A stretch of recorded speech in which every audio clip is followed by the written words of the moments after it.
So when Montreal Canadiens fans discuss the player that may have gone too far in his time as a Montreal Canadian, including as a player and behind the bench, one name really comes forward. It's Mario Tremblay.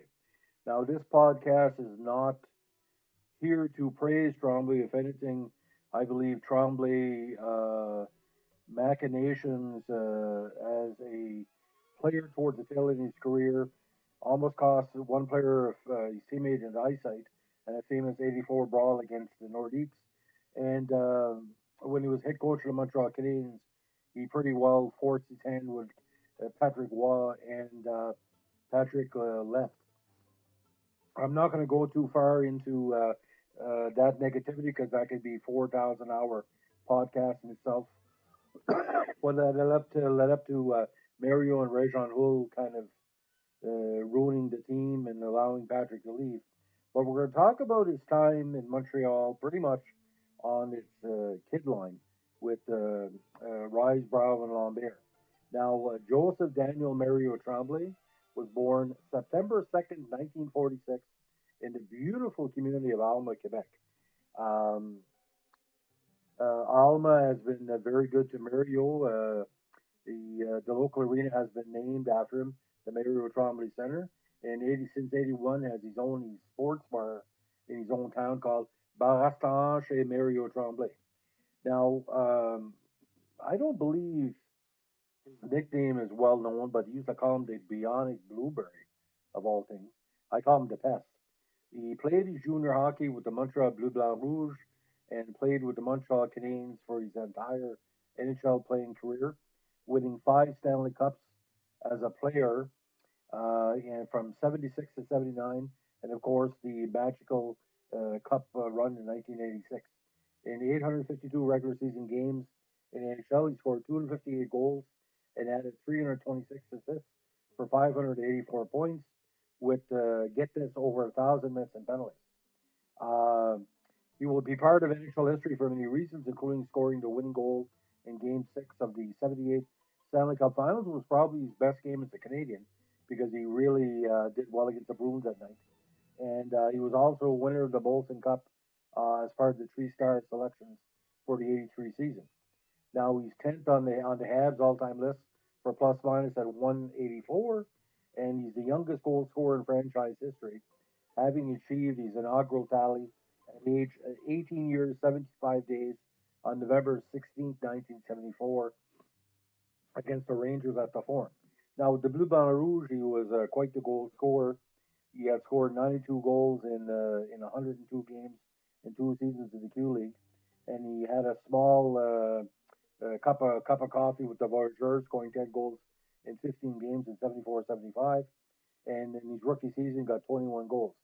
Now, '76, '77, '78, he was hard pressed to break 20 goals, but '79, getting more ice play with Lambert and Risebrow, and on the power play, he scored 30 goals in the '79 season in 76 games. Now, his best statistical season came in the '81-'82 year, which was probably Montreal's biggest shocking defeat as he lost in the Nordiques in the playoffs that year. He had 33 goals and 40 assists for 73 points in 80 games. Now, his final season with Montreal, he almost broke the 20 goal run, but he passed 250 career goals with uh, 19 counters and 39 assists in 56 games. Now, in the playoffs, he scored 49 points in 101 games. But when he became into what they call the doghouse with Montreal Canadiens fans, was two incidents.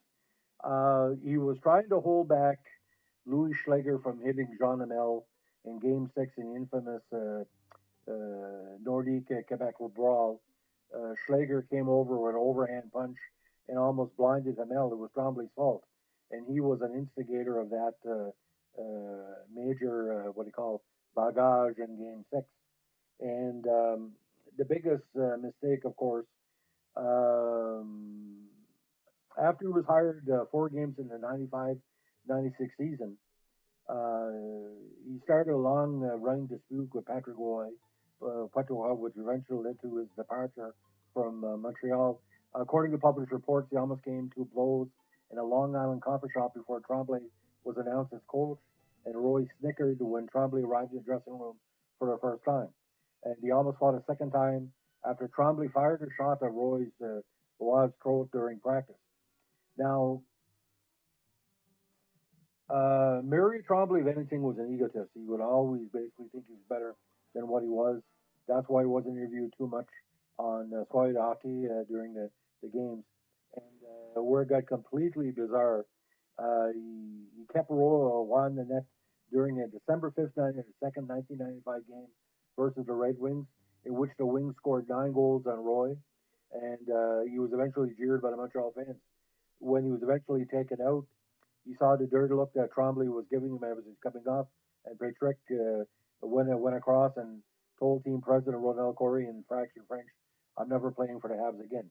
4 days later, Wild was traded to Colorado with Captain Mike Keane, which I think was good for Montreal because Keane was extremely overrated, for a trio of medium prospects and talent, including Jocelyn Thibault, Mark Ruzinski, and Andrei Kovalenko.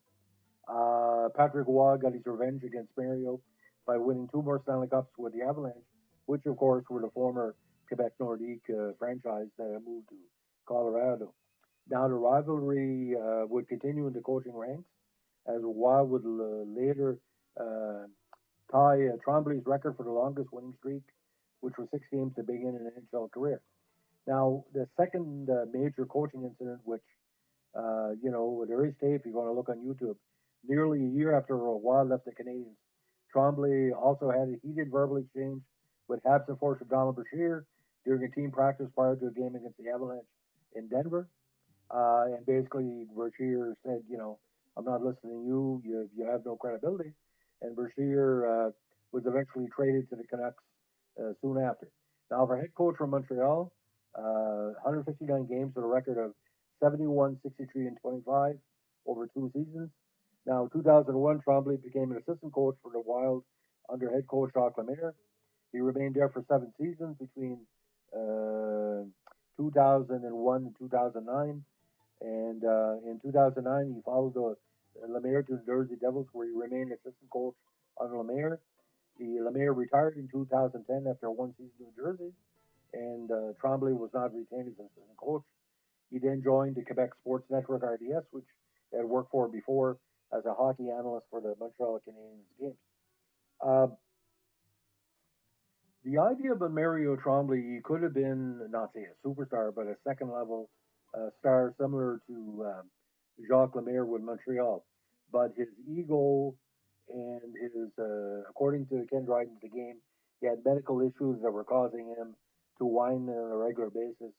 Dryden probably didn't say it, but the skin condition he said that it had was basically he was trying to use that as a motivational tool for the Habs coaching staff to take pity on him. But he can make a great play, but sometimes he made a serious mistake. Like it's okay to be a fiery Frenchman if you're a player with the Montreal Canadiens, but all these mental lapses. And like I said, he was not the type of personality to get along with somebody.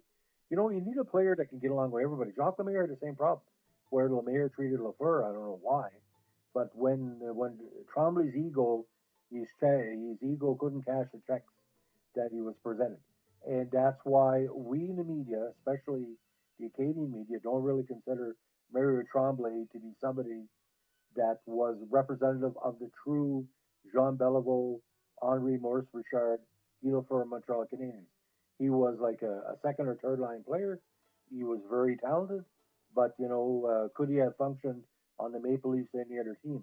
He needed, the support of the Montreal fans to keep him in the NHL, because if he tried that shit with the Flyers or the Rangers or the Bruins or the Oilers, it wouldn't have lasted like 5 minutes. Trying to think he's better than Patrick Roy, and Donald Brashear could have killed him that freaking practice. I saw the tape. I mean, Tremblay. I mean, who do you think he is? You know, from what I heard, he's a decent guy, but come on. I mean, you think you're better than Patrick Roy? You know, just like Lemaire alienating Lafleur, the sequel was Tremblay alienating Patrick Roy, and it almost ruined the Montreal franchise.